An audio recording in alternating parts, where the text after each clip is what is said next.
खुदा के पंखों के नीचे जो इंसान पनाह लेता है, खुदा के पंखों के नीचे वही आराम पाता है। खुदा के पंखों के नीचे जो इंसान पनाह लेता है।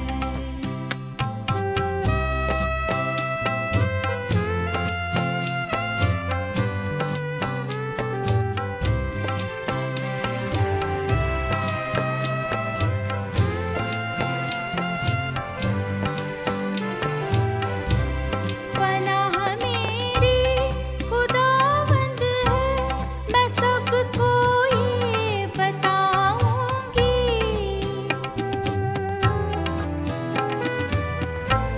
पनाह मेरी खुदावंद है, मैं सबको ये बताऊंगी।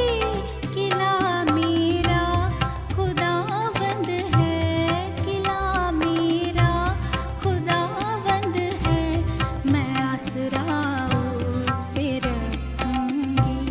खुदा के पंखों के नीचे जो इंसान पनाह लेता है।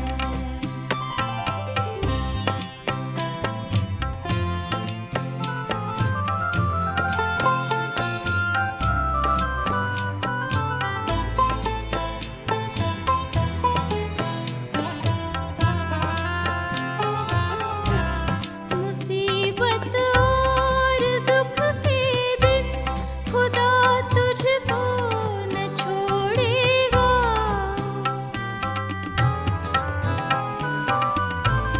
मुसीबत और दुख के दिन खुदा तुझको न छोड़ेगा। करेगा वादा पूरा हो, करेगा वादा पूरा हो, कभी ना उसको तोड़ेगा। खुदा के पंखों के नीचे जो इंसान पनाह लेता है, खुदा के पंखों के नीचे वही आराम पाता है। परमेश्वर का धन्यवाद हो जिसने हमें फिर समय दे दिया कि आज हम परमेश्वर के वचन का अध्ययन कर सकते हैं। मैं परमेश्वर का धन्यवादी हूँ कि परमेश्वर मुझे बार बार समय दे रहा है कि मैं परमेश्वर का वचन आपके साथ साझा कर सकता हूँ। जितने में मेरे बहन भाई आज वचन को सुन रहे हैं, मेरा आप सबको सलाम।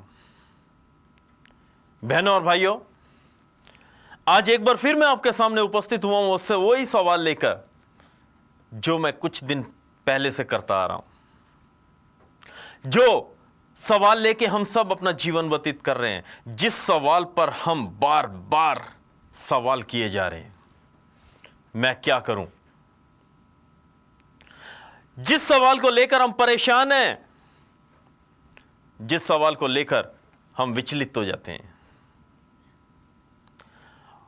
और हमारी समझ में कुछ नहीं आता, वही सवाल आज फिर मैं आपके सामने लेकर हाजिर हूं। मैं क्या करूं कि अनंत जीवन प्राप्त करूं? मैं क्या करूं कि बच सकूं? मैं क्या करूं कि परमेश्वर मुझे पसंद कर सके?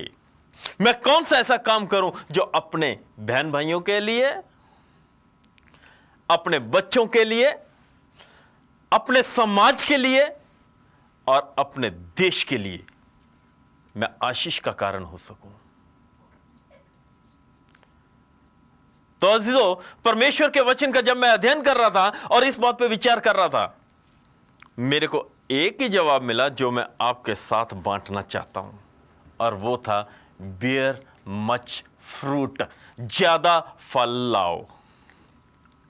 जब हम पौधा लगाते हैं तो उसी उम्मीद के साथ हम पौधा लगाते हैं कि पौधे को सींचते हैं, उसको बचाते हैं कि जानवर इसको खा ना जाएं, उसको पानी डालते हैं, खाद डालते हैं ताकि वो पौधा बड़ा हो और फल लाए। हम फल की उम्मीद के साथ पौधे को सींचते हैं। इसी प्रकार जब हम परमेश्वर में आ जाते हैं, परमेश्वर की इच्छा को जान लेते हैं, तो परमेश्वर चाहता है कि हम फल लाएं। बहनों और भाइयों, पौलुस रसूल कहता है, जब वो परमेश्वर में आ गया, बेशक उसकी कैसी भी गंदी जिंदगी क्यों ना थी पहले, चाहे वो कितने भी गंदे काम क्यों नहीं करता था, परमेश्वर के लोगों को तंग करता था, परमेश्वर के प्रचार से नफरत करता था, परमेश्वर के नाम से नफरत करता, लेकिन जब मेरे बहनों और भाइयों वो परमेश्वर की तरफ फिरा, तो फिर उसने बड़े फख्र के साथ, बड़े मान के साथ बोला, जो हम गलतियों 2 अध्याय और उसकी 19 और 20 आयत में पढ़ते हैं कि मैं तो व्यवस्था के द्वारा व्यवस्था के लिए मर गया कि परमेश्वर के लिए जीऊं।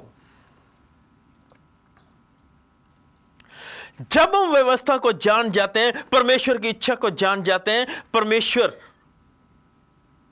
हमें जीने की ताकत देता है कि हम व्यवस्था में रहकर जिएं, और व्यवस्था को जानने के बाद हमारी जो पहली जिंदगी होती है वो खत्म हो जाती है, हम उसे मुर्दा हो जाते हैं,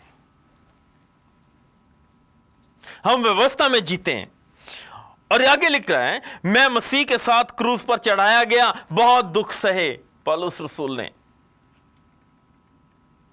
बहुत दुख सहे। प्रभु यीशु मसीह की तरह उसने इतने दुख सहे कि वो कहता है कि मैं मसीह के साथ क्रूस चढ़ाया गया, उसके दुखों में हिस्सेदार बन गया।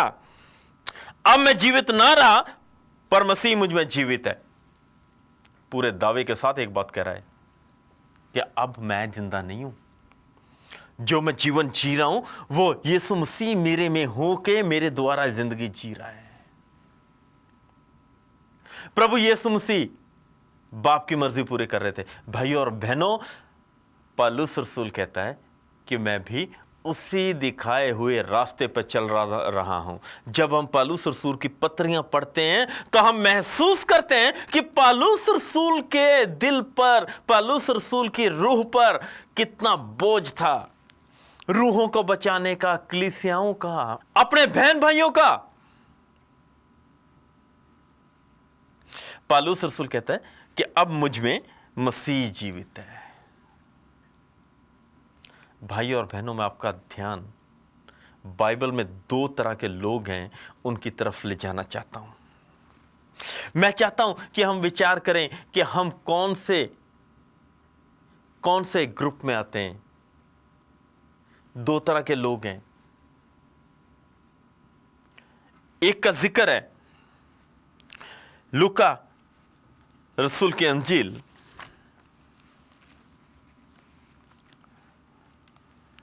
उसका 10 अध्याय। यहां पर लिखा हुआ है कि प्रभु यीशु मसीह का एक बहुत अजीज दोस्त था, लाजरस जिसका नाम था। उसकी 2 बहनें थी, मरियम और मार्था। और यह मरियम वही थी जिसे लोग जान से मार देना चाहते थे, जिसको पथराव कर रहे थे, और जो प्रभु यीशु दौड़ती हुई प्रभु यीशु मसीह के कदमों में आके बैठ गई थी।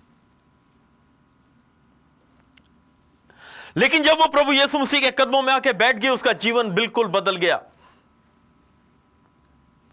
लेकिन यहां लिखा है कि प्रभु यीशु मसीह कहीं जा रहे थे, किसी नगर के पास से गुजर रहे थे। मरियम और मार्था दोनों बहनों को पता चला कि प्रभु यीशु मसीह उधर से जा रहे हैं। मार्था दौड़ के आगे से गई और प्रभु यीशु मसीह को अपने घर में बुलाया।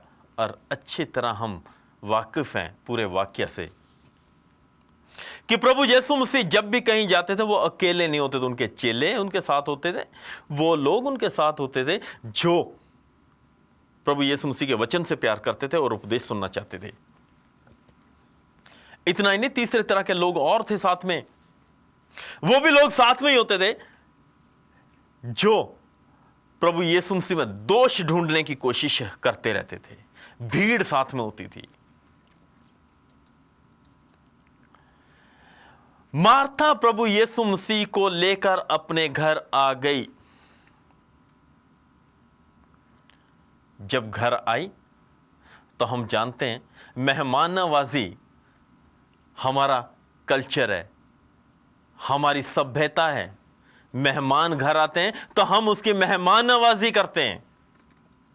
और परमेश्वर का वचन भी कहता है कि मेहमान नवाजी में हमें आगे बढ़ना चाहिए, लगे रहना चाहिए।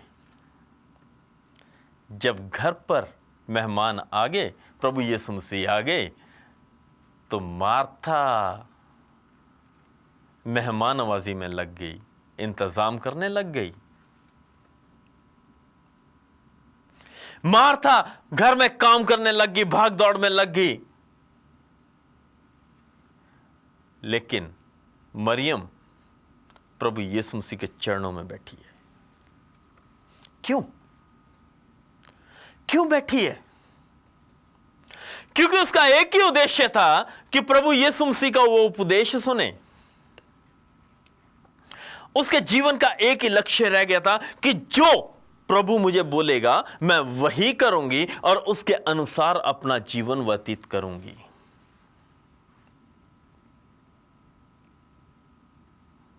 लेकिन मार्था इंतजाम करते करते थक गई, परेशान हो गई और वो इतनी विचलित हो गई कि प्रभु यीशु मसीह के पास आई और आके कंप्लेन करने लगी, शिकायत करने लगी।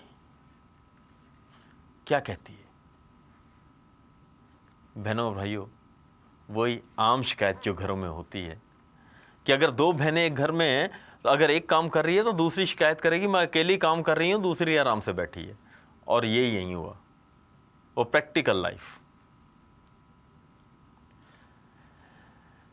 मार्था आके कहती है कि हे प्रभु, मरियम तेरे कदमों में बैठी है आराम से और मैं अकेली काम में लगी हुई हूं, इंतजाम कर रही हूं। क्योंकि प्रभु यीशु मसीह परिवार के बहुत करीब थे, तो कहती है कि हे प्रभु, तुझे जरा भी चिंता नहीं है, इसे बोल के आके मेरी मदद करे।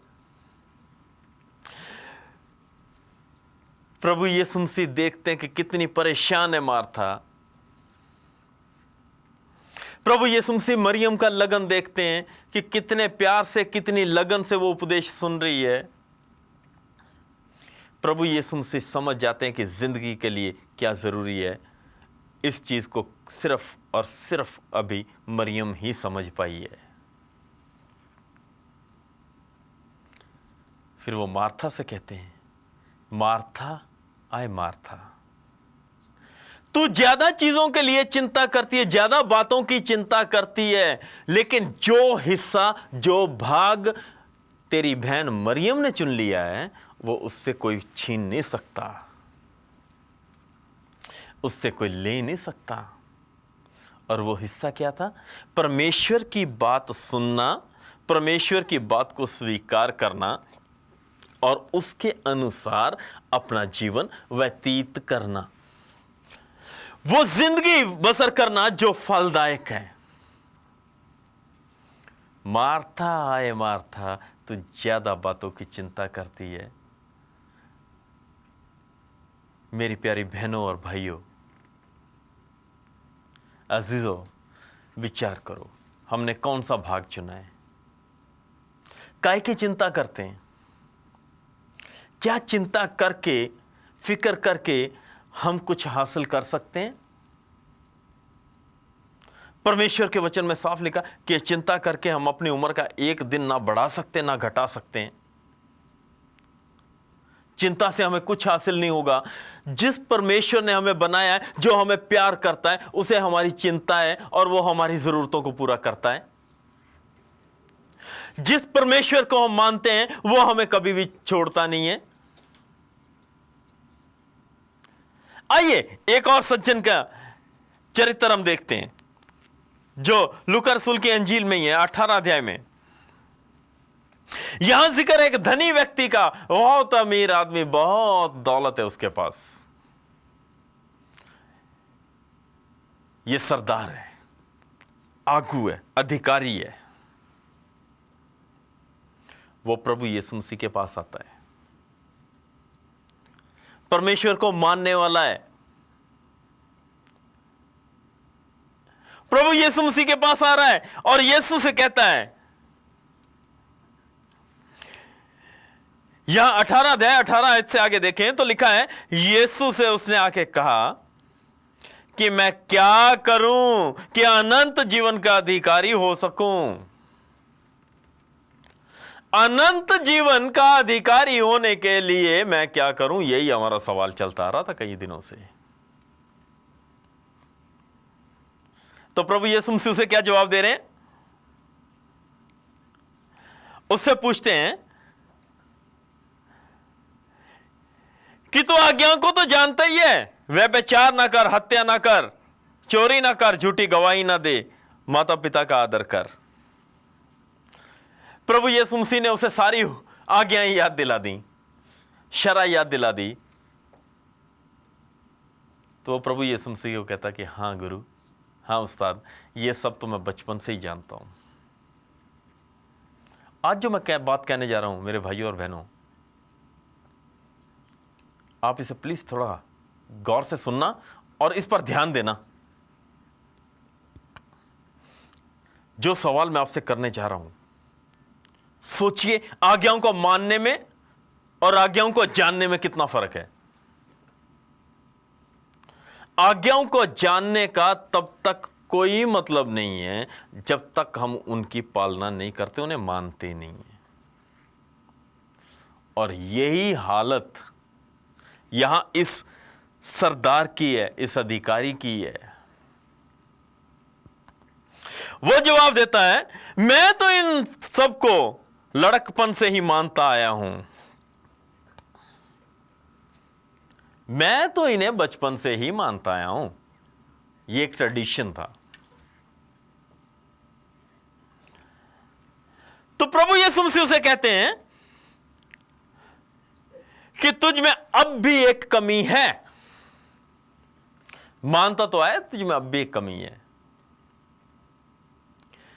यहूदी लोग, मेरे जो अगर आप इतिहास पढ़ोगे या कभी विचार करोगे उनके ट्रेडिशंस पर, तो अपने अकीदे के इतने पक्के हैं, अपने असूलों के कानूनों के इतने पक्के हैं कि जब भी समय होता है उसी टाइम नीचे बैठ जाते हैं और अपने परमेश्वर का नाम लेते हैं। जहां भी हैं वहीं अपने प्रार्थना करते हैं। लेकिन सवाल यह उठता है, क्या वो प्रभु यीशु मसीह को स्वीकार करते हैं? वो आज भी इसी उम्मीद पर बैठे हैं कि प्रभु यीशु मसीह का जन्म होगा। शरह को वो जानते हैं, हुक्मों को वो जानते हैं, लेकिन इस सच्चाई को स्वीकार करने को कतई तैयार नहीं है कि प्रभु यीशु मसीह आ चुके हैं। यहां पर भी इनका यही हाल है। कह रहे हैं कि मैं तो लड़कपन से, बचपन से इन्हें मानता आया हूं। तो प्रभु यीशु मसीह से साफ शब्दों में कह रहे हैं कि तुझ में अभी भी एक कमी है। और वो कमी क्या है? कमी जब उससे पता चली कि कमी क्या है, तो प्रभु यीशु मसीह ने उससे बोला कि तू अपना सब कुछ कंगालों में बांट दे तो तुझे स्वर्ग में धन मिलेगा। जब आप इस वाक्य को पढ़ेंगे तो भाइयों और बहनों, आप समझ जाओगे कि प्रभु यीशु मसीह ने उसे यह क्यों कहा। क्योंकि वो परमेश्वर से ज्यादा, मेरे भाइयों और बहनों, अपने धन को प्यार करता था। परमेश्वर के हुक्मों की पालना करने के बजाय वो धन को ज्यादा प्यार करता था। परमेश्वर के लोगों से प्यार करने की बजाय वो अपने धन से ज्यादा प्यार करता था। हुक्मों को, शरह को तो वो मानता है, जानता है, व्यवस्था को वो जानता है बचपन से, लेकिन शरह से प्यार नहीं है। उसका प्यार उसकी दौलत से, उसका दिल उसकी दौलत में, उसकी जान उसकी दौलत में अटकी हुई है। तो प्रभु यीशु मसीह भी उसे एक ही बात कहते हैं, तो अपना सब कुछ दे दे, गरीबों को बांट दे और मेरे पीछे हो ले। ये तेरे में कमी है, तो इसे निकाल दे। मरियम और इस सरदार की जिंदगी की कहीं तुलना करके देखो मेरे अज़ीज़ों, तो आप अपने आप को जहां खड़े करके इनकी तुलना करो तो देखो हम कहां पर हैं। फिर हम महसूस करेंगे कि हम कहां हल्के हैं और कहां भारी हैं। मरियम ने अपने आप को पूरी तरह परमेश्वर को समर्पित कर दिया, चरणों में बैठी है। वो चाहती है कि उसे अनंत जीवन प्राप्त हो। वो चाहती है कि उसको शांति का जीवन प्राप्त हो। वो चाहती है कि उसे परमेश्वर का प्रेम प्राप्त हो जाए। यहां पर यह सरदार ये तो चाहता तो है कि अनंत जीवन का रास्ता मालूम हो जाए, लेकिन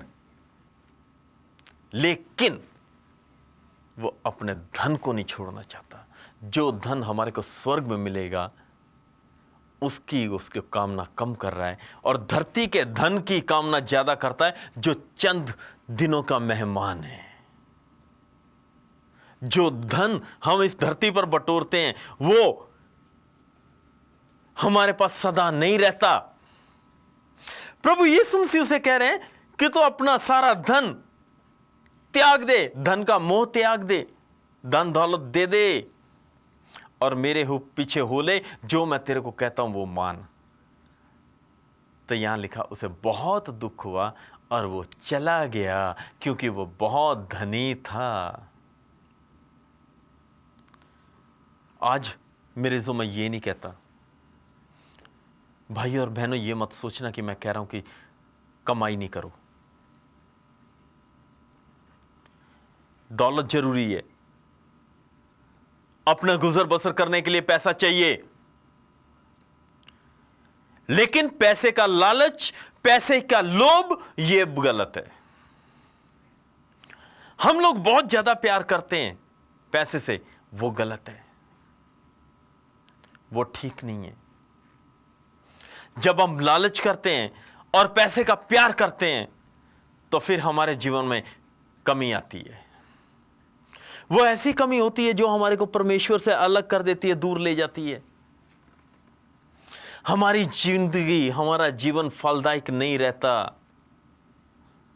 परमेश्वर चाहता है कि हमारा जीवन फलदायक हो, हमारे जीवन में गुण हो। जो प्रभु यीशु मसीह के जीवन में गुण थे, वही गुण हमारे जीवन में होने चाहिए। जब हम फल की बात करते हैं, पेड़ की बात करते हैं, तो मैं आपका ध्यान मत्ती रसूल के अंजील उसके 21 अध्याय पर ले जाना चाहता हूं। मत्ती रसूल के अंजील 21 अध्याय, जहां लिखा है कि प्रभु यीशु मसीह यरूशलेम में गए, और यहां पूरा वाक्य लिखा है कि वहां की जो हैकल है, जहां वो मंदिर है जहां परमेश्वर की आराधना होती थी, वो लोगों ने व्यापार का केंद्र बना दिया था। और परमेश्वर के घर की सफाई प्रभु यीशु मसीह ने खुद की थी, उन लोगों को वहां से निकाल के जो परमेश्वर के भवन की, परमेश्वर के घर की कदर नहीं कर रहे थे। और दूसरे दिन सुबह के समय 18 आयत से आगे देखिए, 21 अध्याय 18 आयत, तो यहां लिखा, जब वो नगर लौट रहे थे सुबह के समय, तो प्रभु यीशु मसीह को भूख लगी। प्रभु यीशु मसीह को बहुत भूख लगी, और जब वो आगे बढ़े तो रास्ते में सड़क के किनारे एक अंजीर का पेड़ प्रभु यीशु मसीह को दिखाई दिया। अंजीर का पेड़ हरा भरा, देखने में सुंदर, लेकिन जब प्रभु यीशु मसीह मेरे बहनों और भाइयों वहां पहुंचे तो उस पेड़ पर पत्तों के अलावा और कुछ ना था, एक भी फल ना था। देखकर प्रभु यीशु मसीह को बहुत गुस्सा आया। पेड़ फल के लिए होता है, लेकिन उस पेड़ पर कोई फल नहीं है। उस पेड़ पर एक भी फल नहीं मिल रहा, सिर्फ पत्ते ही पत्ते हैं। तो यहां लिखा, प्रभु यीशु मसीह उससे कहते हैं, अब से तुझ पे फिर कभी फल ना लगे। उसको श्राप मिल गया कि अब से तेरे पे कभी कोई फल ना लगे। और यह तो अंजीर का पेड़ तुरंत सूख गया।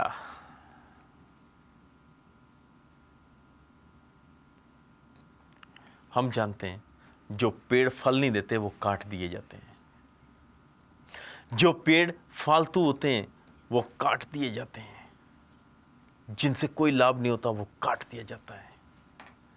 वही हाल हमारी जिंदगी का है मेरे बहनों और भाइयों। अगर हमारी फलदायक जिंदगी नहीं है तो इसका कोई फायदा नहीं, हम अनंत जीवन के हकदार नहीं हो सकते। फिर हमारा यह सवाल करना, यह सोचना कि मैं अनंत जीवन प्राप्त करने के लिए क्या करूं, बिल्कुल फजूल है।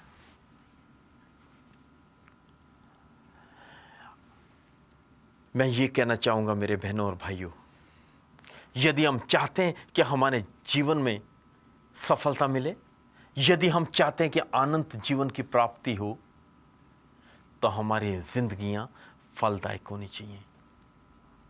प्रभु के सामने खड़े होने लायक होना चाहिए हमारे को।